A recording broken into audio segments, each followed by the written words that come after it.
Hey, everybody, and welcome to another deep dive with us. Today, we're going to be looking at something pretty interesting, I think, con artists. Con artists. Yeah, so we're going to be talking about con artists and specifically how they use reputation to deceive people. Yeah, it's really interesting. We got an excerpt from an audiobook, Okay. and we're going to be diving deep into it today. Right.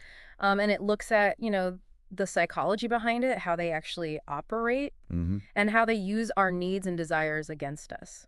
Yeah, it's really fascinating to be just thinking about how something as simple as like a good reputation Right. can be like the most valuable tool for a con artist. Yeah, and the book really emphasizes this idea of reputation being like a currency almost. Yeah. But I'm curious, like, in practice, how does that actually play out in a con? Well, you could think of it this way. A solid reputation, Yeah. it really helps establish trust quickly, Right. right? And that's essential for any con artist to be successful. Yeah. So it makes their story believable. It makes people kind of let their guard down. Right. But it also plays this really important role in what's called the blow-off, which is basically when the con artist disappears. Oh, okay. So it helps them kind of get away with it too. Exactly. Yeah, it sets the stage, but then it also like greases the wheels for a clean getaway. Okay, I gotcha. Yeah. So the book has this great example of this guy named Oscar Hartzell, Okay. who ran this classic con called the Spanish Prisoner Con for decades. Oh, yeah. I've heard of that one. Yeah. And he was like incredibly successful. Wow. And a big reason was just his like meticulous attention to his reputation. I've never really understood how that one works, the Spanish prisoner con. Okay, so imagine this. You get this letter from someone, and they say that they're a wealthy person, Okay.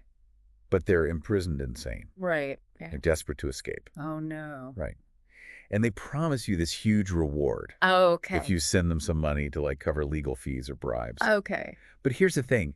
They need someone discreet, someone with a good reputation I see. to like handle this delicate matter. So they're targeting people who are known to be trustworthy. Exactly. Yeah, they don't want anyone who's going to expose them. Oh, wow. And Hartzell was so good at this. Really? He would actually pay back small, like initial loans Interesting. to like build up that trust, Oh, to make you think he's really legit? Yeah, exactly. Yeah. And then encourage larger sums later. Wow. And then because his victims, they were blinded by the potential riches. Right. And they were also bound by their own reputation. Yeah.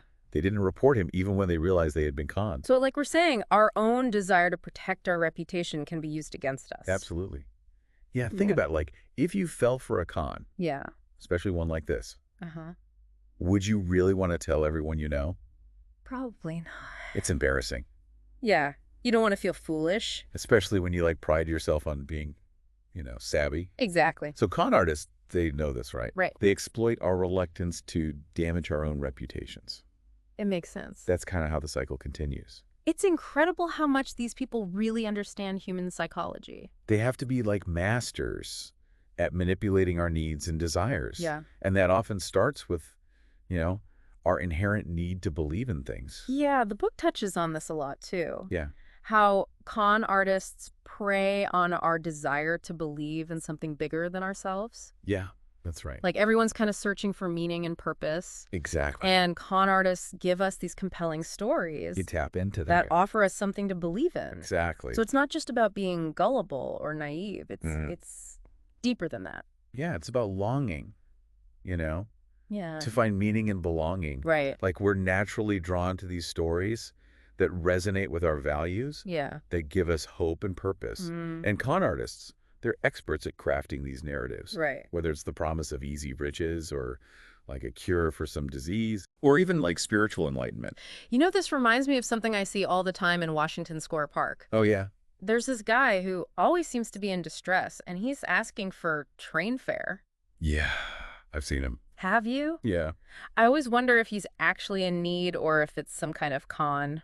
Yeah, I mean, whether his story is true or not, he's really good at what he does. Yeah. He's definitely playing on people's empathy Yeah. and their desire to be helpful. Right. Like you just want to give him a couple bucks to help. Exactly, and it makes people feel good. Like, Right. oh, if I give this guy money, I'll be making a difference. Exactly. And for a lot of people, that's like a really powerful feeling. Yeah, it is. And it's interesting how, that can actually make us vulnerable Yeah. to manipulation. It's a classic example of how con artists kind of exploit our better instincts. Wow.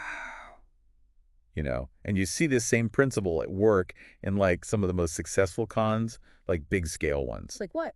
like cults, Oh, yeah. religious scams. Right. Yeah, things like that. The book mentions a specific example. Yeah. The Patton's Church in Oakland. Oh, yeah. C. Thomas Patton and his wife, Yeah. Bay Patton.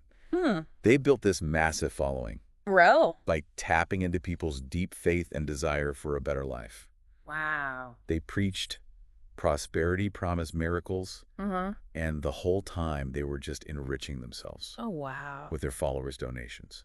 I've read about cases like It's that. shocking, isn't it? It is. It's shocking how easily people can be swayed by these charismatic leaders. It really speaks to the power of belief, Right. the human need for hope. When we really want to believe something, Yeah. we tend to ignore the warning signs, Right. even when they're obvious. Yeah, you just want to believe it so badly Exactly. that you kind of block everything else out. Yeah, you get tunnel vision. Yeah, it's like we want it to be true so badly Yeah. that we kind of lose sight of reality. The audiobook mentions this really fascinating guy, David Sullivan, who spent years going undercover in cults. Oh, wow. Yeah. David Sullivan was a cultural anthropologist, and he dedicated his whole career to understanding how cults work.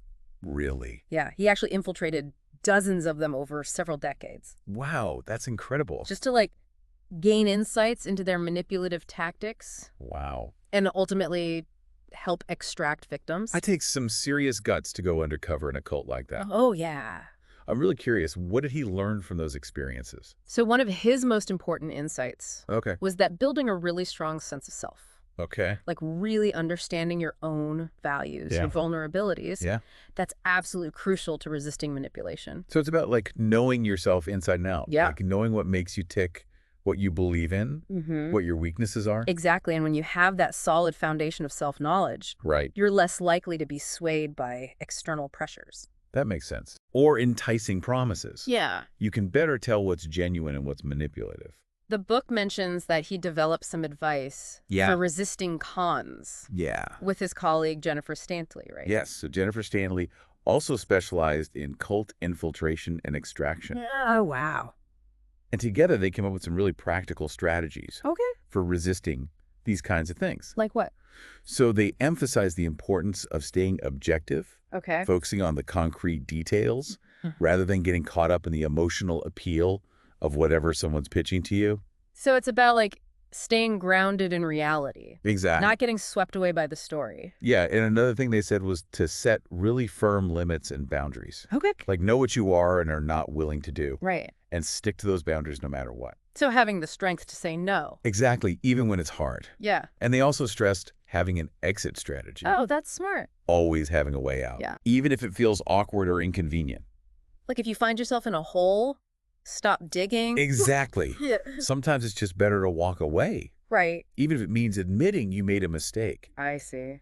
And finally, Sullivan and Stalley, they really hammered home the importance of education, Okay. learning about different con techniques, Got it. understanding the psychology behind them, Yeah. the warning signs. Mm-hmm. The more you know, Yeah. the better you'll be at spotting a con. Knowledge is power. Exactly. Yeah. Sullivan's experiences really show that anyone can be a victim of a con, Wow. even intelligent, well-intentioned people. Yeah. These con artists are so skilled. Right. They know how to prey on our deepest desires and fears. It's kind of scary to think about. It is. But I'm glad that people like Sullivan and Staley are doing this work Mm-hmm. and that we have resources like this audiobook Right. to help us understand this stuff. Yeah, it's interesting. The audiobook also points out Yeah. that our own kind of preoccupation with reputation Yeah. can contribute to the success of these cons. Wait, how so? Well, remember how we talked about the blow-off? Yeah. Like when the con artist disappears, Right. their success really hinges on us not wanting to admit we've been fooled. Right, because we don't want to damage our own reputation. Exactly. We don't want to look naive or gullible. Yeah, the con artist knows that we'd rather just pretend it never happened Wow. than face the embarrassment of being exposed. So we just become these silent victims. Yeah, and allows them to move on to their next target. Ah, wow. That's messed up. It's this insidious cycle. Right.